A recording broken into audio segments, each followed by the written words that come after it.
Well, welcome back to part 2 of my Big Fat Greek Notebook, The Philosophers and Ideas About Art. So right here, you see from the very simple drawing of either the Doric order, which kind of mirrors the Archaic period. If you remember those statues that felt very wooden, and they only had, they were barely carved from the block of wood. We saw that. And then we went into those classical poses, like Discobolus, that has one best view, that is completely idealized and proportioned. And now, here we go, we start to get more complex. So these are figures that everyone really should know from the history of Greece. They are, I'm probably pronouncing it wrong, but they're called caryatids. That's how I pronounce it. But these female figures were used in place of the long fluted columns. Right? Here they are, and they are guarding the treasury at Delphi. So this is really just a very famous image, and you can see how the Greek thought is progressing. Their study of cloth and fabric and how it lays on the human form is becoming evident. Their skills are developing, probably their tools are developing, and we see this as one of these monumental contributions from the culture, the ancient Greek culture, into modern times. But these are called caryatids, and they reflect, the continuing development of Greek art and thought and architecture. Okay, so I've got another one reflecting Aristotle's. We saw this group here. I can zoom in a little bit on these guys. This is the Laocoon group. And this was a priest who, and I'm using that as not in the Christian sense of the word. This is a pagan culture, okay? And so here's what this gentleman did. He was punished by the gods for having to try to protect the Trojans, and as a result, he and his sons are getting consumed by a sea serpent. But you can see in this sculpture, right, the ideas of Aristotle coming through, where this is evoking an emotion. We can see the pain on his face. We can see the muscles straining to fight against these sea monsters. We see the sadness and the panic on the face of the younger son right here. He's like, what's going on? These people are displaying a lot of emotion. And so whatever Aristotle wrote about in Poetics is coming through in some of the Greek sculptures, right? And this would have happened in the Hellenistic period, right? And then I'm going to scoot over here. And remember, we talked about this last year, the Nike of Samothrace, okay? These female figures represented certain ideas or ideals. The Nike figure represents victory. And these kind of sculptures would often be represented on the bow of a ship. Okay, and in this you can see the development of the Nike swoosh that we have on many of our sporting equipment today comes all the way from ancient Greece. And I know some of you were not with us last year when we looked at that. And then we looked at also the Statue of Liberty. She is a female figure, almost dressed like the caryatid, right? But she is holding out the flames of liberty, and she is welcoming people to New York Harbor. She is roughly based on an ancient sculpture that no longer exists, the Colossus of Rhodes. I do have an image to show you in class next time of this, just a drawing of it, but it was this enormous statue in a harbor in Greece representing the might and the power of the Greek armies. And so that anybody that flew into that harbor felt immediately like, wow, these guys are powerhouses. And that statue is considered one of the lost wonders of the ancient world. It is no longer with us, but it has been written about.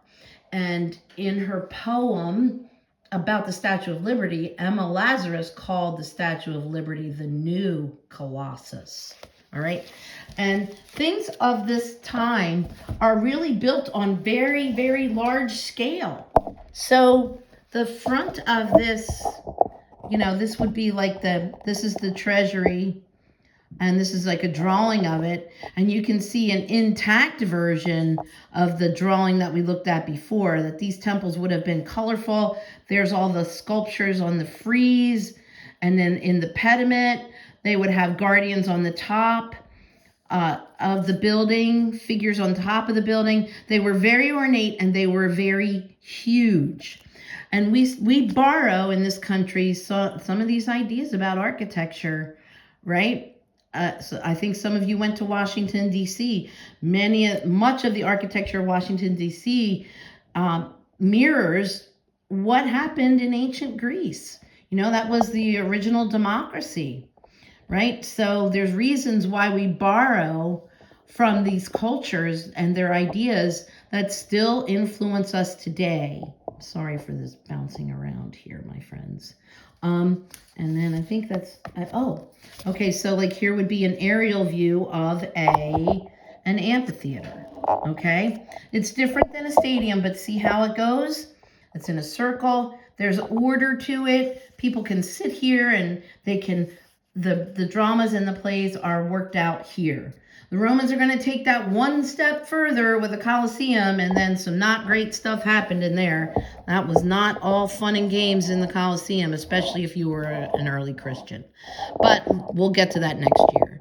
So here is the last kind of type of capital you might find on a building or in the architecture of Greece, and it represents a huge departure. You can still see the spirals right from the Ionic period, but here we're adding leaves.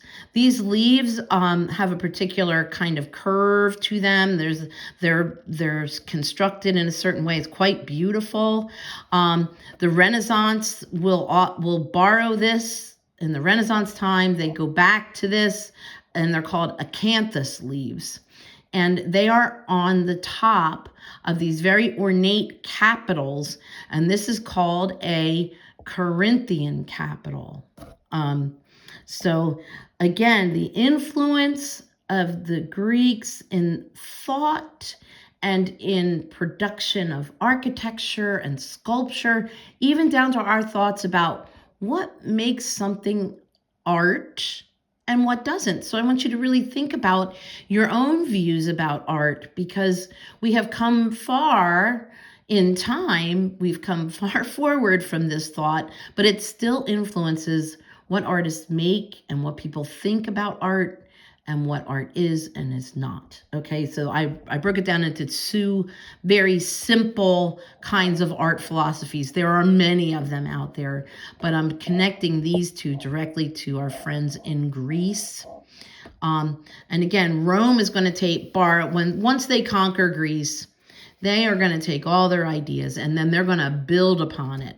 The Romans had no illusions about creating an ideal form. So if you sat for a portrait for a Roman sculpture and you happen to have a wart on your nose, the Greek sculptor would remove the wart. The Roman sculptor would leave it there and maybe add a few more. Who knows? But the Romans are going to conquer the Greeks and borrow many of their ideas and then build upon them and become an empire unto itself.